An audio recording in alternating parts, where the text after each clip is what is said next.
नमस्कार दोस्तों, आज के इस वीडियो में हम सीखेंगे क्लास 10th मैथ प्रश्नावली 3.5 के सभी प्रश्नों को हल करना। काफ़ी बच्चे इस चैप्टर से भागते हैं क्योंकि इस चैप्टर में एक विधि सीखना है हमें, ब्रज गुणन विधि। इसके वजह से काफ़ी बच्चे इस चैप्टर से भागते हैं, लेकिन आपको इस वीडियो को लास्ट तक देखना है। आप चुटकियों में किसी भी प्रश्न को हल कर लेंगे। अगर इससे पहले आपने प्रश्नावली 3.1, 3.2, 3.3, 3.4 का वीडियो नहीं देखा है तो चैनल पर एक प्लेलिस्ट है जिस पर चैप्टर 1 से लेकर सभी चैप्टर के सभी प्रश्नावली दर प्रश्नावली आपको एक एक वीडियो मिलते रहेंगे। इसलिए हमारे चैनल को सब्सक्राइब कर लीजिए। अगर इससे पहले आपने किसी वीडियो को नहीं देखा है तो चैनल पर एक प्लेलिस्ट है, उसे ज़रूर देखिए। चलिए हम पहला प्रश्न को हल करते हैं। पहला प्रश्न दिया है, निम्न रैखिक समीकरणों के युग में से किसी का अद्वितीय हल है, किसी का कोई हल नहीं है और किसी का अपरिमित रूप से अनेक हल है। अद्वितीय हल की स्थिति में ब्रजगुणन विधि से ज्ञात करना है। इसमें तीनों हल दिया है, ठीक है। उसमें से हमें जब अद्वितीय हल आएगा तब उसको निकालना है ब्रजगुणन विधि से, और नहीं आएगा तो उसको वहीं पे छोड़ देना है। तो चलिए हम सबसे पहले इसको जांच करते हैं, उसके बाद हम इसको निकाल के अगर आएगा अद्वितीय हल तो हम उसे बनाएंगे ब्रजगुणन विधि से, नहीं आएगा तो उसको वहीं छोड़ देंगे। यही कह रहा है। तो इससे पहले अगर आपने पिछले वाले चैप्टर का वीडियो नहीं देखा है तो उसे ज़रूर देख लीजिए। चलिए हम अभी भी उसको ध्यान से आप समझिएगा बता देते हैं। इसके 3 बात को आपको ध्यान रखना है, ठीक है। पहला बात, अगर a1/a2 बराबर नहीं है, b1/b2 बराबर नहीं है, c1/c2 तो वह अद्वितीय हल होता है, ठीक है। उसका एक हल होता है, वह क्रॉस करता है, इसे प्रतिच्छेदी रेखा कहते हैं, ठीक है। दूसरा कंडीशन होता है, अगर a1/a2 बराबर b1/b2 हो लेकिन c1/c2 बराबर नहीं हो तो इसका कोई हल नहीं होता है, ठीक है। यह समांतर रेखा होता है। तीसरा होता है, अगर a1/a2 बराबर b1/b2 बराबर c1/c2 तीनों बराबर होता है तो उसका अनेक हल होता है, उसका समपाती रेखा होता है। तो हमें हल किस मान में निकालना है? अद्वितीय हल जब रहेगा अद्वितीय, तभी हमको मान निकालना है। तो चलिए हम इस तरह के जांच करते हैं पहले प्रश्न को, उसके बाद उसको हल करते हैं। चलिए पहला प्रश्न है, इसको हम लोग जांचते हैं। तो सबसे पहले हम लिख लेते हैं a1/a2 इसके रूप में। तो a1 क्या है 1, a2 क्या है 3। फिर लिख लेते हैं b1/b2। तो b1/b2 क्या है -3/-9। फिर लिख लेते हैं c1/c2 क्या है -3/-2। यही ना है। तो चलिए अब इसको हम लोग लिखते हैं। तो इसको लिख लेते हैं 1/3 बराबर -3/-9 बराबर -3/-2। जब इसको कटाएंगे तो माइनस से माइनस कट जाएगा, ये भी माइनस से माइनस कट जाएगा। 3 1 में कम और 3 3 9। इसको हल करेंगे तो 1/3 बराबर 1/3, अब बराबर नहीं हो रहा है 3/2। तो यह किस रूप में आया इससे हम लोग देखना है। तो अभी हम लोग पढ़े हैं, देखिए a1/a2 बराबर नहीं होना चाहिए b1/b2, तो ये तो बराबर है, तो ये पहला नहीं होगा। चलिए अब दूसरा देखते हैं, a1/a2 बराबर b1/b2, यहाँ तक सही है। और c1/c2 बराबर नहीं होना चाहिए, तो ये दूसरे नियम को लागू करता है, इसका कोई हल नहीं होगा। तो यहाँ लिख लेते हैं कोई हल नहीं होगा, ठीक है। यहाँ तक हम लोग जांच कर लिए। अब हमें किताब के प्रश्न को देखना है कि क्या कह रहा है। तो किताब का प्रश्न कह रहा है अद्वितीय हल होगा तभी हमें ज्ञात करना है, लेकिन इस स्थिति में क्या है, इसका कोई हल नहीं होगा, तो हमें इसके आगे तो बनाना ही नहीं है। जब आएगा अद्वितीय हल तो हमको बनाना है, नहीं तो यहीं तक छोड़ देना है। तो हम लोग तो इसको हल कर लिए, इसके आगे इसको नहीं हल करना है। चलिए अब हम दूसरा प्रश्न को देखते हैं कि वह हल होगा कि नहीं। ये दूसरा प्रश्न को हम लोग जांचते हैं, उसके बाद अगर अद्वितीय हल होगा तो उसे हम ब्रजगुणन विधि से हल करेंगे। तो सबसे पहले लिख लेते हैं a1/a2 यानी कि 2/3। फिर बराबर लिख लेते हैं b1/b2 यानी कि 1/2। फिर लिख लेते हैं c1/c2 यानी कि 5/8। बताइए तीनों में कोई किसी से बराबर है? तो नहीं है। तो क्या हो जाएगा, आइए हम इसको देखते हैं। जब तीनों में कोई बराबर नहीं होगा तो क्या होगा, अद्वितीय हल होगा। तो लिख लेते हैं अद्वितीय हल। ठीक है, तो अद्वितीय हल हमें पता चल गया। हमें प्रश्न में क्या बोल रहा था कि जब अद्वितीय हल होगा तो उसे ब्रज गुणन विधि से ज्ञात करना है। तो चलिए हम इसे ब्रज गुणन विधि से हल करते हैं। तो लिख लेते हैं हम जानते हैं, क्या जानते हैं, लिख लेते हैं ब्रज गुणन विधि, ब्रज गुणन विधि। ठीक है, हम क्या जानते हैं, ब्रज गुणन विधि जानते हैं। तो ब्रज गुणन विधि का सूत्र सबसे पहले बच्चा लोग को नहीं आता है। तो चलिए इसका हम एक ऐसा ट्रिक बता देंगे कि आप कभी नहीं भूलिएगा। सबसे पहले x लिख लीजिए, बटा दे दीजिए, फिर बराबर दे दीजिए, y लिख लीजिए, बटा दे दीजिए, और फिर बराबर लिख लीजिए, 1 लिख लीजिए, अब बटा दे दीजिए। यहाँ तक कोई दिक्कत नहीं होगा आपको। ठीक है, अब लिखना है BC माइनस BC। ठीक है, फिर लिखना है CA माइनस CA।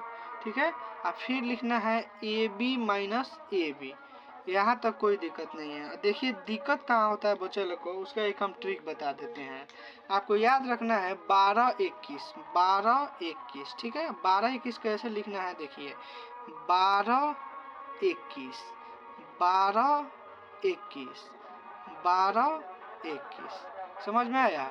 अब देखिए अब इसी पे हम लोग को रख देना है और इसका मान आ जाएगा। तो चलिए हम इसको रखते हैं। अब क्या करेंगे, हमें a1 a2 b1 b2 को सबसे पहले लिख लेना है।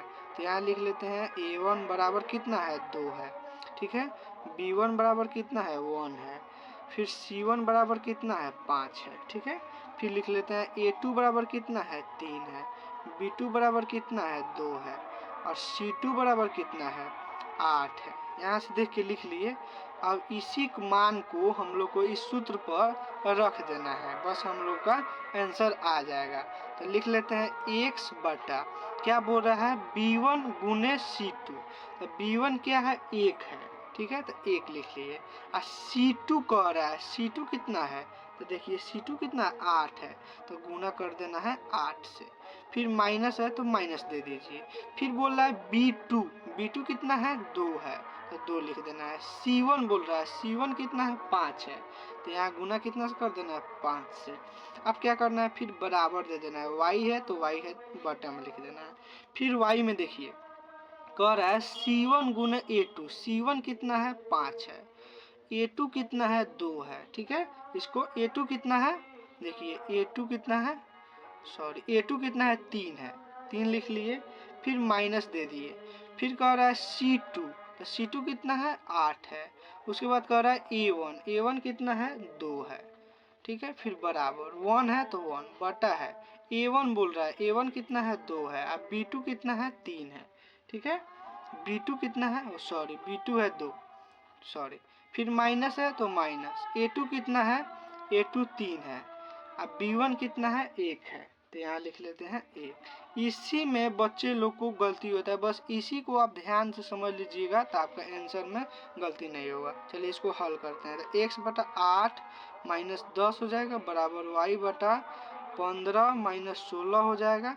फिर लिख लेते हैं 1 बटा 4 माइनस 3 हो जाएगा।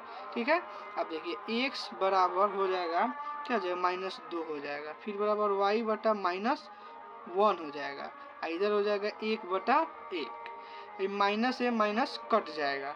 अब इसी में हम लोग क्या करेंगे, एक बार x का मान बराबर कर देंगे, फिर एक बार y का मान बराबर कर देंगे। देखिए कैसे, एक बार क्या करते हैं, x बटा 2 को बराबर करते हैं 1 बटा 1 से। अब इसको क्रॉस मल्टीप्लाई करेंगे तो x बराबर 2 आ जाएगा। ठीक है, फिर इसी को एक बार y बटा 1 को बराबर करेंगे 1 बटा 1 से, तो गुना करेंगे तो y का मान 1 आ जाएगा। कैसे आया, x में 1 से गुना हुआ 1, और 2 में 2 से 1 से गुना हुआ तो 2, y में 1 से गुना हुआ तो y, 1 में 1 से गुना हुआ तो 1। तो x का मान आ गया 2 और y का मान आ गया 1। आशा करता हूँ कि आपको दूसरा प्रश्न समझ आए होंगे तो एक लाइक करके चैनल को सब्सक्राइब कर लीजिए ताकि आपको ऐसे ही वीडियो मिलते रहे। चलिए अब हम तीसरा प्रश्न को ध्यान से समझते हैं, इसको जांच करते हैं कि अद्वितीय हल होगा कि नहीं। अगर होगा तो इस टाइप से हल करेंगे और नहीं होगा तो जैसे पहले प्रश्न में छोड़ दिए हैं वहीं पर छोड़ देंगे। तो चलिए इसको हम जांच करते हैं। चलिए तीसरे प्रश्न को सबसे पहले हम लोग जांच कर लेते हैं। तो लिख लेते हैं a1 बटा a2 यानी कि 3 बटा 6 बराबर b1 बटा b2 यानी -5 बटा -10। फिर लिख लेते हैं c1 बटा c2 यानी 20 बटा 40। यह सभी कट जाएगा तो यह हो जाएगा 1 बटा 2। फिर ये माइनस से माइनस कट के ये भी हो जाएगा 1 बटा 2 और ये भी हो जाएगा 1 बटा 2। देखिए तीनों बराबर हैं। तो तीनों बराबर के कंडीशन में क्या है, a1 बटा a2 बराबर b1 बटा b2 बराबर c1 बटा c2 अनेक हल। तो यहाँ लिख लेंगे अनेक हल, ठीक है। लेकिन हमें अनेक हल, ठीक है। लेकिन हमें जांच कब करना है, इसका गुणन विधि से कब निकालना है, जब उसका अद्वितीय हल होगा तब। अनेक हल होगा तो हमें इसका हल नहीं करना है, इतना ही पर छोड़ देना है। तो चलिए अब हम चौथा प्रश्न को जांच करते हैं। अगर वो होगा अद्वितीय हल तो उसका हम लोग बनाएंगे और नहीं होगा तो ऐसे ही छोड़ देंगे। तो चलिए चौथा प्रश्न को देखते हैं। अब हम चौथा प्रश्न को पहले जांच लेते हैं, उसके बाद इसको हल करेंगे। तो लिखेंगे a1 बटा a2 बराबर b1 बटा b2। फिर लिखेंगे c1 बटा c2। इसमें तीनों में कोई ना कोई नहीं बराबर है, ठीक है। तो इसके लिए हम लोग क्या सीखेंगे, जब तीनों में कोई बराबर नहीं होगा तो अद्वितीय हल होगा। तो यहाँ लिख लेते हैं अद्वितीय हल। प्रश्न भी यही कह रहा है कि अगर अद्वितीय हल होगा तो हमें उसे ब्रजगुणन विधि से बनाना है। तो लिख लेंगे हम जानते हैं, क्या जानते हैं, इसके फार्मूला जानते हैं। तो इसके फार्मूला को हम लोग सबसे पहले लिख लेते हैं। तो क्या ट्रिक बताया है, x लिख लेना है, बटा दे देना है, y लिख लेना है, बटा दे देना है, 1 लिख लेना है और बटा दे देना है, बीच में क्या करना है, बराबर दे देना है। अब यह सिखाया है, लिखना है BC माइनस BC, फिर लिखना है CA माइनस CA और फिर लिखना है AB माइनस AB, ठीक है। इतना लिख लेना है। उसके बाद आपको बताया है एक ट्रिक। क्या ट्रिक बताया है, 12 21। तो यहाँ लिख लेना है 12, यहाँ लिख लेना है 21, यहाँ लिख लेना है 12, यहाँ लिख लेना है 21, यहाँ लिख लेना है 12, यहाँ लिख लेना है 21। कोई दिक्कत नहीं।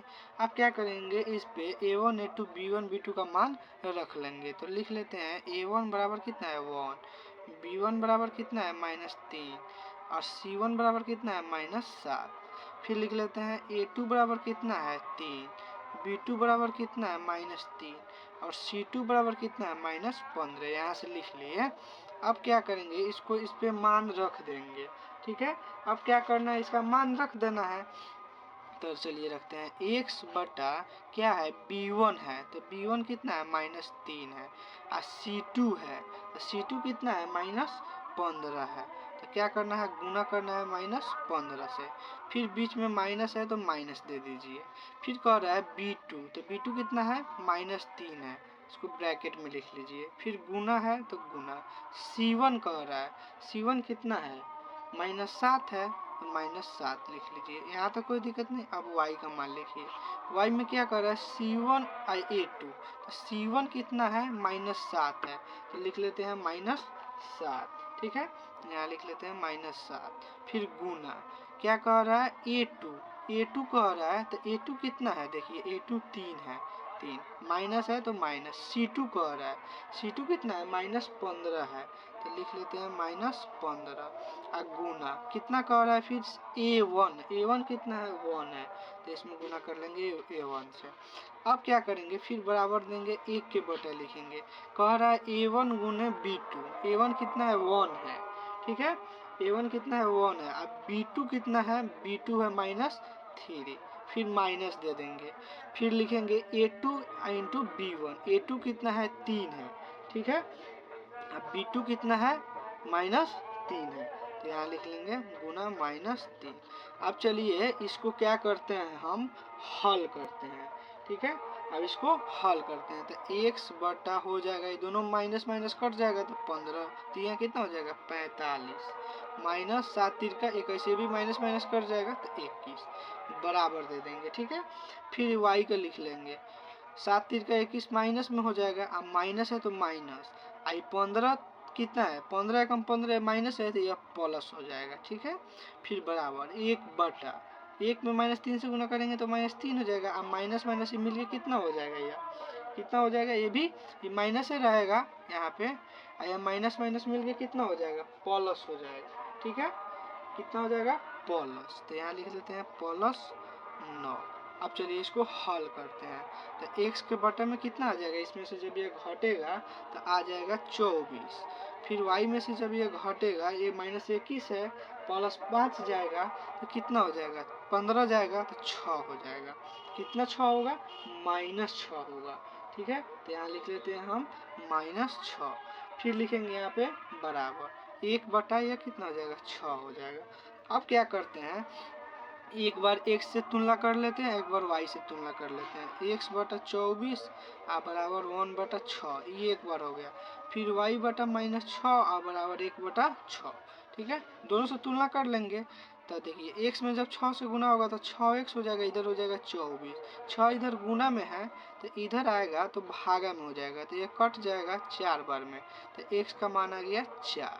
ठीक है, देखिए y में जब 6 से गुना होगा तो 6y हो जाएगा, 6 में जब 1 से गुना होगा तो -6 हो जाएगा, y बराबर इधर 6 गुना में है तो इधर आएगा तो भागा में हो जाएगा, तो y का मान कितना हो जाएगा -1 हो जाएगा। आशा करता हूँ कि आपको यह चारों प्रश्न समझ आए होंगे। अगर समझ आए होंगे तो एक लाइक करके चैनल को सब्सक्राइब कर लीजिए और पार्ट 2 के लिए कमेंट करिए, हम इसके पार्ट 2 बना देंगे 2 से आगे वाले प्रश्न को। धन्यवाद।